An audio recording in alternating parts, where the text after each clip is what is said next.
You've made that point in other in your essays, etc., that this whole, in a sense, the West having lost control of the world, the crisis of leadership in the West, and how the global South and the whole shift of power is really what's going to define geopolitics, not just now, but in the decades and century to come. You, of course, have written extensively on the Asian century.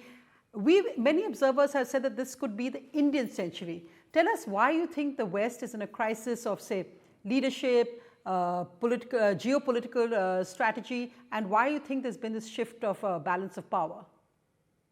Well, the West clearly has got to accept that its capacity to dominate the world in the way that it could in the past is over. I mean, it's hard to believe this, right, Sonia? 100 years ago, in the year 1924, 100,000 Englishmen could rule over 300 million of our ancestors, the Indians. And I find that quite amazing. 100,000 Englishmen ruling 300 million Indians? How is that possible? But it happened.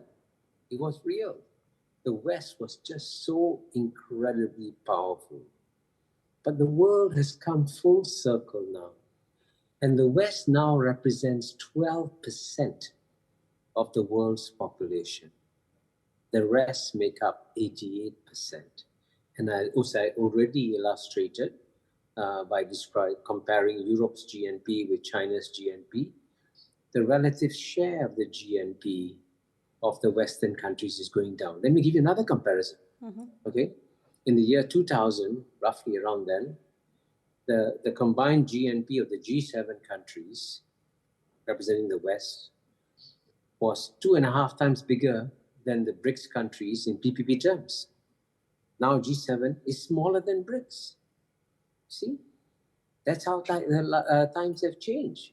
And Absolutely. So the intelligent thing for the West to do is to adapt intelligently and thoughtfully.